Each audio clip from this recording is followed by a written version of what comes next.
Hello everyone, welcome to the smart IAS. अभी हम discuss करने वाले हैं daily current affairs DCA for the 21 जनवरी 2025। तो इसमें आज हम डिस्कस करेंगे दो टॉपिक। बहुत ज़्यादा कुछ खास करंट अफेयर्स में नहीं था, but first topic is highly important for your prelims and second जो है वो आपको वर्ल्ड इकोनॉमिक फोरम के बारे में बताएगा एंड वर्ल्ड इकोनॉमिक फोरम क्या रिपोर्ट पब्लिश करती है उसके बारे में। तो रिपोर्ट हमेशा प्रीलिम्स के लिए इंपॉर्टेंट होते हैं, at the same time mains में भी हम उनको कोट करते हैं। तो दोनों टॉपिक हम लोग डिटेल में देखने वाले हैं। प्रीलिम्स के लिए दोनों हाईली इंपॉर्टेंट होगा। स्टार्ट करते हैं। Sports award 2025। President gives away Khel Ratna and other awards to honour outstanding athletes and sports personalities for their achievements and contribution to Indian sports। इनके कंट्रीब्यूशन के लिए, इंडियन स्पोर्ट्स में कंट्रीब्यूशन के लिए इनको क्या दिया गया है? अवार्ड दिया गया है। और मेजर ध्यानचंद जो अवार्ड है ये 4 लोगों को मिला है। मेजर ध्यानचंद खेल रत्न अवार्ड है ना। इनमें से बहुत चेहरे आप पहचानते होंगे। मनु भाकेर को आप जरूर पहचानते होंगे, मनु भाकेर है ना। गुकेश को आप जरूर पहचानते होंगे, गुकेश। प्रवीण कुमार हैं, हरमनप्रीत हैं। ये 4 लोग जो हैं इनको अवार्ड मिला है मेजर ध्यानचंद खेल रत्न अवार्ड। तो ये सीधे सीधे प्रीलिम्स में ऐसे अवार्ड आते हैं। मनु भाकेर के बारे में अगर हम बात करें तो Manu Bhaker as shooter multiple international gold medallist हैं। तो गोल्ड मेडल के लिए इनको क्या मिला है? गोल्ड मेडल तो इस बार इनका नहीं आया, बट ओवरऑल बहुत बार गोल्ड मेडल इनको मिला है इंटरनेशनल लेवल पे। ओलंपिक्स की बात नहीं हो रही है। गुकेश की अगर हम बात करें तो चेस वर्ल्ड चैंपियनशिप इन्होंने जीता है इस साल। Grand master 2024 FIDE world chess championship जो सिंगापुर में हुआ था, उसमें उनको youngest ever chess world championship का एक तरह से उन्होंने खिताब हासिल किया, ऐसा हम बोल सकते हैं। Harmanpreet Singh captain of Indian men's hockey team है ना। तो मेंस हॉकी टीम और पेरिस ओलंपिक्स में एक तरह से इंडिया को लीड कर रहे थे। इनका भी परफॉर्मेंस हमेशा से, काफी सालों से बहुत शानदार था।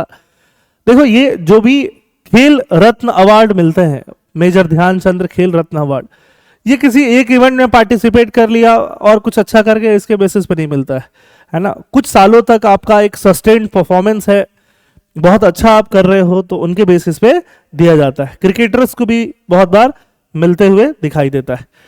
अब आते हैं Praveen Kumar, para Olympic gold medal winning high jumper at 2024 Paris para Olympics. तो ये 4 लोगों को इस बार मेजर ध्यानचंद खेल रत्न अवार्ड मिला है। और अर्जुन अवार्ड 30 एथलीट्स को मिला है। 30 एथलीट्स, ये 4 के नाम बहुत इंपॉर्टेंट होंगे, एकदम 100% आपके दिमाग में होना ही चाहिए और सीधे सीधे इनको पूछा जा सकता है। अर्जुन अवार्ड सूचा सिंह को मिला है। मुरलीकांत राजाराम पेटकर को मिला है। मुरलीकांत राजाराम पेटकर पे ही मूवी बनाई, ठीक है, कार्तिक आर्यन ने, और वो चंदू चैंपियन करके जो आप लोगों ने देखा होगा। तो इनको अर्जुन अवार्ड मिला है, लाइफ टाइम कंट्रीब्यूशन के लिए मिला है। फिर द्रोणाचार्य अवार्ड किसको मिलता है? टीचर को मिलता है, कोच को मिलता है। राष्ट्रीय खेल प्रोत्साहन पुरस्कार physical education foundation of India देती है, उसको मिला। मौलाना अबुल कलाम आजाद मका trophy for top performing university in the Khelo India university games में इस यूनिवर्सिटी को यह पुरस्कार मिला। तो ऐसे करके Arjun award, Dhyanchand award, Maulana Abul Kalam Azad trophy award, ये सारे अवार्ड्स दिए जाते हैं। ज्यादा इंपॉर्टेंट क्या होगा? ज्यादा इंपॉर्टेंट आपके लिए ये मेजर ध्यानचंद खेल रत्न अवार्ड ही है, जो चारों नाम आपको एकदम 100% पता होने चाहिए। मनु भाकर के बारे में थोड़ा डिटेल में जान लीजिए। Manu Bhaker who hails from Jhajjar is the first Indian female shooter to win an Olympic medal। First Indian female shooter है।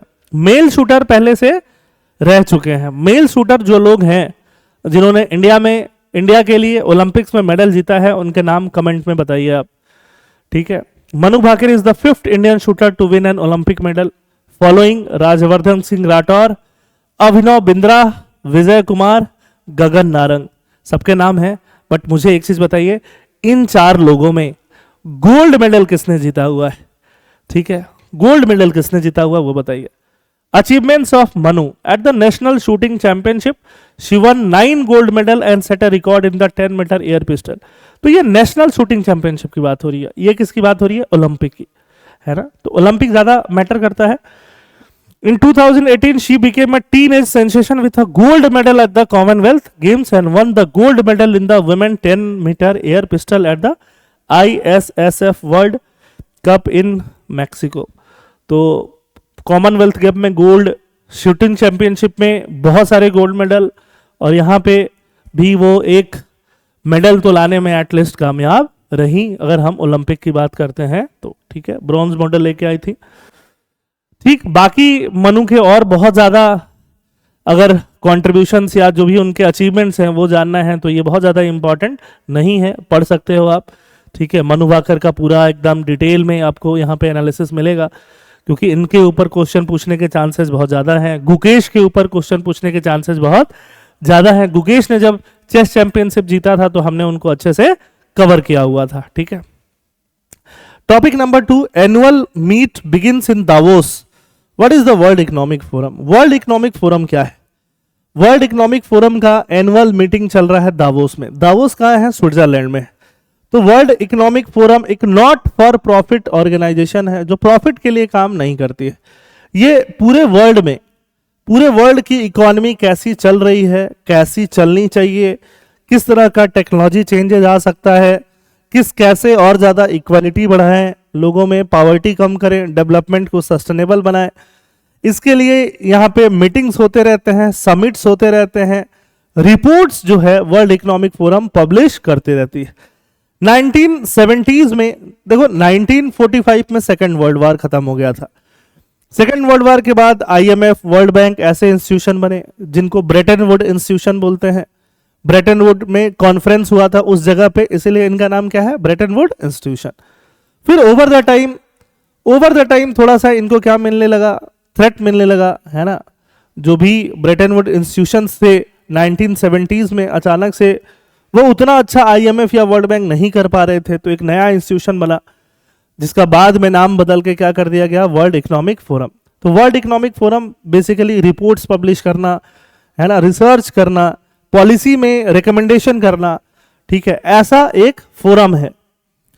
हेडक्वार्टर कहाँ है? जेनेवा, स्विट्जरलैंड में। बाकी जगह भी ऑफिसेज हैं इसके, US में, चाइना में भी, जापान में भी। It was establish in 1971 as a not for profit foundation by German engineer and economist Klaus Schwab. It was originally known as the European Management Forum. It introduced the concept of stakeholder capitalism. तो इसके बारे में और ज़्यादा detail में हमें नहीं जानना। 1973 में namely the collapse of Bretton Woods fixed exchange rate mechanism and the Arab-Israeli war saw the annual meeting expand its focus from management to economic and social issues. जब वॉर चल रहा था, है ना, जिसको अरब में वॉर चल रहा था, ईरान वगैरह वॉर चल रहा था, तो वॉर की वजह से इकोनॉमिक क्राइसिस आती है, क्योंकि एनर्जी क्राइसिस बहुत ज़्यादा प्रोड्यूस हो रहा था। तो एनर्जी क्राइसिस की वजह से, इकोनॉमिक क्राइसिस की वजह से इकोनॉमिक और सोशल मैटर्स को भी देखने लग गया वर्ल्ड इकोनॉमिक फोरम। बाद में जाके उसका नाम वर्ल्ड इकोनॉमिक फोरम हुआ। 1977 में the European management forum formally became the world economic forum.